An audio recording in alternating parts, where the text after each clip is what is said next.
Leitura diária, Deuteronômio capítulo 19. Quando o Senhor teu Deus tiver eliminado as nações pagãs, cuja terra te dá, e as conquistares e estiveres habitando em suas cidades e casas, separarás 3 cidades de meio da terra, cuja posse Yahvé teu Deus te concede. Estabelecerás o caminho, medirás as distâncias, e dividirás em 3 partes o território da terra, que o Eterno teu Deus te dará como herança. Isto para que nela possa se abrigar todo aquele que houver sido acusado de homicídio.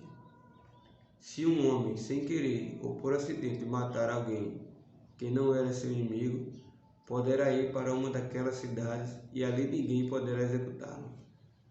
Por exemplo, certo homem vai com seu amigo cortar lenha na floresta e, ao levantar o machado para golpear a árvore, o ferro escapa e atinge o seu amigo e o fere de morte. Neste caso, ele poderá fugir para uma daquelas cidades para evitar a vingança da família do amigo e salvar a sua vida. Do contrário, o vingador da vítima poderia persegui-lo, enfurecido, e alcançá-lo. Ainda que a distância fosse longa demais, ou teria o direito de matá-lo, muito embora este, de fato, não merece pena de morte, porquanto não havia inimizade entre ele e o seu próximo. É por este motivo que eu te ordeno: separa 3 cidades. E quando Yahvé teu Deus fizer com que tuas fronteiras se alarguem, como prometeu a teus antepassados, e te der toda a terra que jurou dar a teus pais, com a condição de que cuides de colocar em prática todos estes decretos que hoje te ordeno, amando ao Senhor teu Deus e andando sem parar em seus caminhos, acrescentarás então mais 3 cidades de refúgio às 3 primeiras, a fim de que não te derrame sangue inocente na terra, que Yahvé teu Deus te concede como herança, e portanto não haja culpa de sangue sobre ti. Contudo, se alguém é inimigo do teu próximo e lhe arma uma cilada, levantando-se e ferindo-o de morte, e a seguir se abriga numa daquelas cidades, as autoridades da sua cidade enviarão pessoas para buscá-lo na cidade de refúgio, e o entregarão nas mãos do vingador da vítima, para que o homicida seja devidamente executado. Portanto, que teu olho não tenha misericórdia do homicida. Deste modo extirparás de Israel o derramamento de sangue inocente, para que vivas bem e em paz. Não deslocarás os marcos da divisa da propriedade do teu vizinho, que os teus antecessores estabeleceram na herança, que irás receber na terra cuja posse Yahvé teu Deus te concede. Uma só testemunha não é suficiente para condenar uma pessoa de algum crime ou delito. Qualquer acusação necessita ser confirmada pelo depoimento de 2 ou 3 testemunhas idôneas. Quando uma falsa testemunha se levantar contra alguém, acusando-o de alguma rebelião, as 2 partes em litígio se apresentarão diante de Yahvé na presença dos sacerdotes e dos juízes que estiverem em função naqueles dias. Os juízes investigarão minuciosamente o caso, e se ficar provado que a testemunha mentiu e deu falso testemunho contra o seu próximo, então vós a tratareis da mesma maneira que ela própria planejava punir o seu próximo. Eliminarás, pois, o mal do meio de Israel. Todo o povo saberá do ocorrido e ficará apavorado, e nunca mais se cometerá um crime desse no meio de ti. Portanto, não considerarás com piedade estas coisas, alma por alma, olho por olho, dente por dente, mão por mão, pé por pé.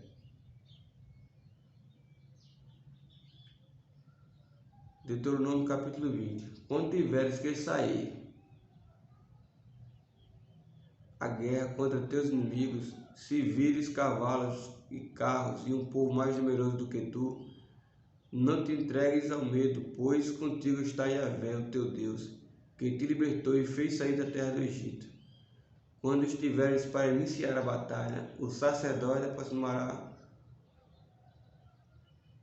aproximará para falar ao povo e proclamará: ouve, ó Israel, estáis hoje prestes a guerrear contra os vossos inimigos.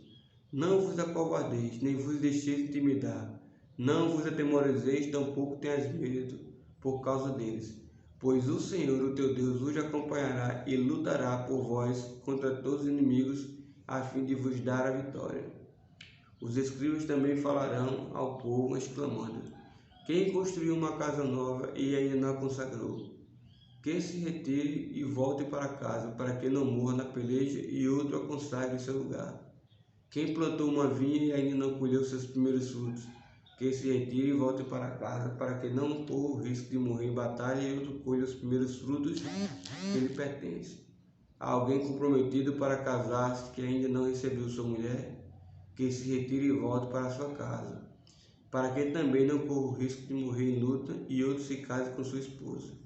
E os escribas continuarão a proclamar ao povo: quem está apavorado e não tem coragem para prosseguir, que se retire agora e volte para casa, para que sua covardia não desanime seus irmãos. Então, quando terminarem de encorajar o povo, os escribas designarão o chefe das tropas para o comando do povo. Quando estiveres para combater uma cidade, primeiro propõe a paz. Se seus habitantes aceitarem e habitarem as portas da cidade, todo o povo que nela estiver se tornará teu escravo, e se sujeitará a trabalhos forçados. Todavia, se eles não aceitarem a paz e entrarem em guerra contra ti, tu as sitiarás. Então o Senhor, o teu Deus, a entregará em tua mão, e passarás todos os seus homens ao fio da espada. Quanto às mulheres, crianças, animais e tudo que houver na cidade, todos os seus despojos tu os tomarás como presa, e comerás os despojos dos inimigos que Yahvé teu Deus te entregou em tuas mãos. Farás o mesmo com todas as cidades que estiverem muito distantes de ti, as cidades que não pertencem a estas nações. Todavia, quanto às cidades destas nações pagãs que o Senhor te dará como herança, não deixarás sobreviver nenhum ser vivo. Sim, sacrificarás como anátema os hititas, os amorreus, os cananeus, os ferezeus, os hebreus e os jebuseus. Se os deixares sobreviver, eles vos persuadirão a praticar os mesmos rituais pagãos repugnantes que fazem quando adoram aos deuses, e estareis pecando contra Yahvé vosso Deus. Quando tiveres que sitiar uma cidade durante muito tempo, antes de atacá-la e finalmente tomá-la, não deves abater as aves a golpes de machado. Alimentar-te-ás delas sem cortá-las. Uma árvore do campo é por acaso um homem para que o trates como um sitiado? Somente a árvore que souberes que é árvore, que não dá frutos que se comam, esta então poderás cortá-la e talhá-la para fazer instrumentos que ajudem o cerco, até que tenhas conquistado definitivamente a cidade que está em guerra contra vós.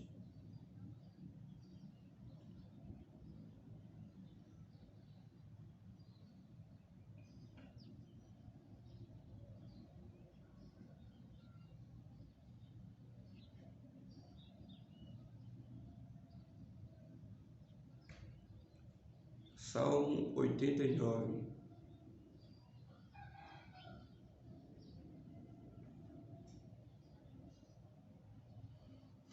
Para sempre cantarei sobre o inesgotável amor leal do Eterno. Minha boca proclamará a tua fidelidade a todas as gerações. Sim, anuncio a todos que teu amor está edificado para sempre. Nos céus estabeleceste tua fidelidade. Fiz aliança com meu eleito, jurando a Davi meu servo. Estabelecerei tua descendência para sempre, e firmarei o teu trono de geração em geração.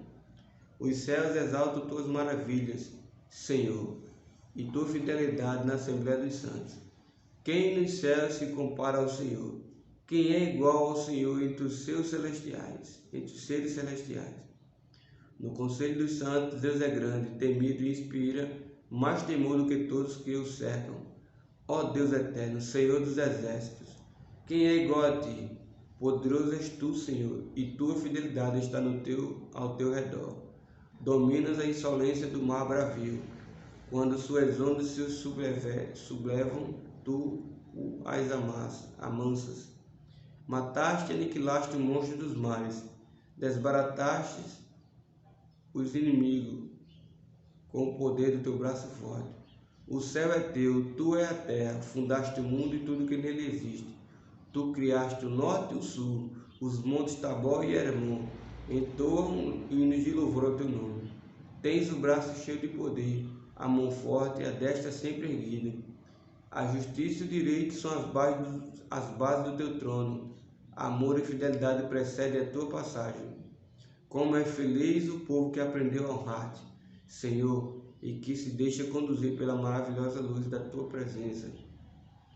Dia e noite sabem exaltar o teu nome e se alegram em tua retidão, pois tu és a nossa glória e o nosso poder, e por tuas misericórdias reergues nossa fronte. Sim, ó Eterno, tu és o nosso escudo, o Santo de Israel, tu és o nosso Rei. Outrora em visão falaste assim aos teus fiéis: dei meu apoio a um herói, do meio do povo exaltei um escolhido. Encontrei Davi meu servo, ungiu com meu óleo santo. A minha mão sustentará, a minha mão susterá e o meu braço será a sua força. Nenhum inimigo humilhará sob pesados tributos, tampouco alguém poderá oprimi-lo. Esmagarei diante dele os seus adversários e exterminarei todos os seus inimigos. Minha lealdade e meu amor estarão sempre com ele, e em meu nome se erguerá a sua fronte. Porei sua mão para dominar os mares e comandar os rios. Ele me invocará, declarando: Tu és meu Pai, meu Deus, a rocha que me salva. Eu também o constituirei meu primogênito supremo sobre todos os reis da terra. Cantarei meu amor leal por ele para sempre. Manterei meu amor leal por ele para sempre. E minha aliança com ele jamais se quebrará. Para sempre estabelecerei sua descendência e seu trono como os dias do céu. E seus filhos abandonarem minha lei e não mais desejarem seguir meus mandamentos. Se violarem as minhas ordenanças e desdenharem dos meus santos decretos, virei sobre eles com a vara das aflições e castigarei seu pecado e sua iniquidade com açoites. Contudo, não afastarei dele meu amor benevolente e jamais lhe negarei minha atenção pessoal e fiel. Eu não violarei minha aliança, tampouco modificarei qualquer das promessas dos meus lábios. De uma vez por toda a eternidade, de uma vez para toda a eternidade, jurei por minha sinceridade, e não faltarei com a minha palavra a Davi. Sua descendência viverá para sempre, e seu trono estará diante da minha face, durará como o sol, como a lua que não cessa de refletir sua iluminação, fiel testemunho nos céus. Entretanto, tu rejeitaste, recusaste e te enfureceste com o teu ungido. Renegaste a aliança com teu servo, profanaste sua coroa, atirando-a ao pó da terra. Derrubaste todas as suas muralhas, desmantelaste suas fortalezas, saquearam todos os transeuntes, e ele tornou-se ludíbrio dos vizinhos. Exaltaste a destra dos teus adversários e alegraste todos os seus inimigos. Tiraste o fio de sua espada e não o apoiaste na guerra. Puseste fim a seu esplendor e derrubaste por terra o seu trono. Abreviaste os dias da sua juventude e o cobriste de vergonha. Até quando, Senhor? Para sempre te ocultarás, ardendo como fogo a tua ira. Lembra-te da duração da minha vida. Criaste em vão todos os seres humanos? Viverá sem ver a morte algum valente que possa esquivar-se das garras da sepultura? Onde estão teus dons de amor que tão maravilhosamente demonstraste outrora, ó Eterno, os quais prometeste a Davi manter por causa da tua fidedignidade? Lembra-te, ó Senhor, das ofensas que o teu servo tem sofrido, das zombarias que na alma tenho de suportar, desferidas por todos os povos, dos ultrajes dos teus inimigos, ó Eterno, com que afronta a cada passo o teu ungido. Bendito seja para toda a eternidade o Senhor. Amém e amém.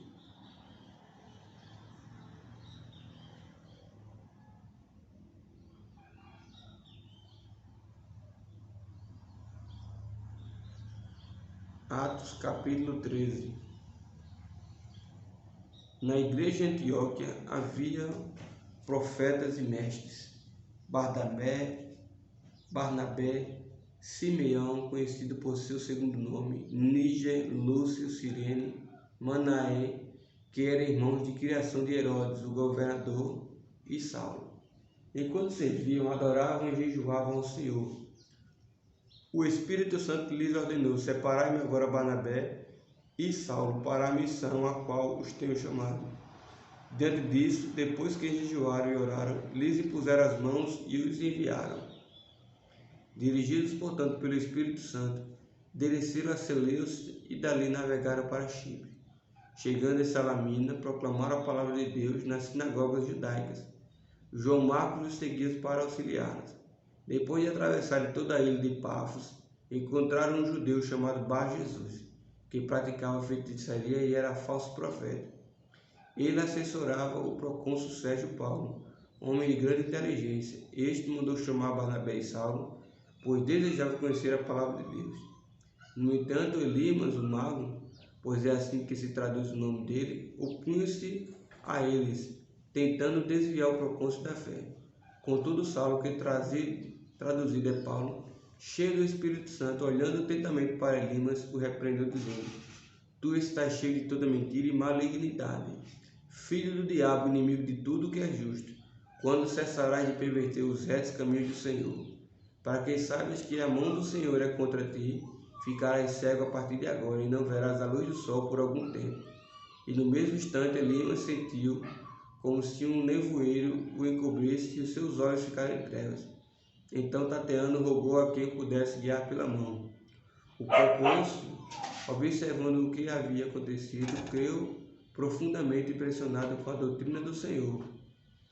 De Pafos, Paulo e seus companheiros navegaram para Perge, que fica na Panfilha. Então João Marcos o deixou ali e regressou a Jerusalém. Eles, no entanto, seguiram para além de Perge e chegaram a Antioquia da Pisídia. No dia de sábado, entraram na sinagoga e se assentaram.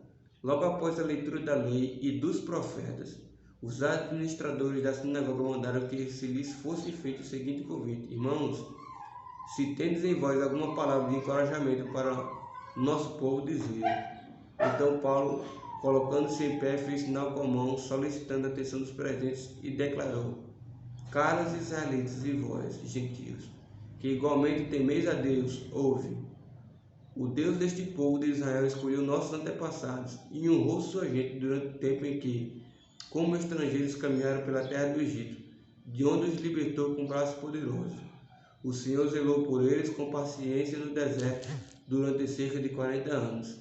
Ele destruiu 7 nações de Canaã e entregou a terra em que habitavam como herança ao seu povo. Isso tudo levou aproximadamente 450 anos, quando então lhes deu juízes até a época do profeta Samuel. Mas o povo lhe rogou por um rei, e Deus lhe concedeu Saul, filho de Quis, da tribo de Benjamim, que reinou pelo espaço de 40 anos. Depois que tirou o reinado de Saul, deu-lhe Davi como rei, sobre quem testemunhou: Achei Davi, filho de Jessé, homem segundo o meu coração, ele fará tudo conforme a minha vontade. E da descendência desse homem, Deus levantou para Israel o Salvador Jesus, assim como prometera. Antes, porém, da chegada de Jesus, primeiramente veio João pregando um batismo de arrependimento para todo o povo de Israel. Quando estava por concluir seu ministério, proclamou João: Que pensais vós ser eu? Não sou eu o Messias? Entretanto, eis que vem após mim aquele cujas sandálias eu não sou digno sequer de desatar os seus pés. Irmãos, descendentes de Abraão, e vós não judeus que temeis a Deus, a nós foi enviada uma mensagem de salvação, pois as pessoas que habitavam em Jerusalém e seus governantes não reconheceram Jesus, contudo, ao executá-lo, cumpriram as palavras dos profetas que são lidas todos os dias de sábado. Mesmo não encontrando motivo legal para condená-lo à sentença de morte, rogaram a Pilatos que o mandasse crucificar. Depois de terem cumprido tudo o que a respeito dele estava escrito, tirando-o do madeiro, depositaram em um sepulcro. No entanto, Deus o ressuscitou dentre os mortos. Durante muitos dias ele foi visto por aqueles que tinham ido em sua companhia da Galiléia para Jerusalém. Essas pessoas agora são suas testemunhas diante do povo. Nós vos anunciamos as boas novas da promessa confiada a nossos antepassados, as quais Deus cumpriu para nós, seus filhos, ressuscitando Jesus,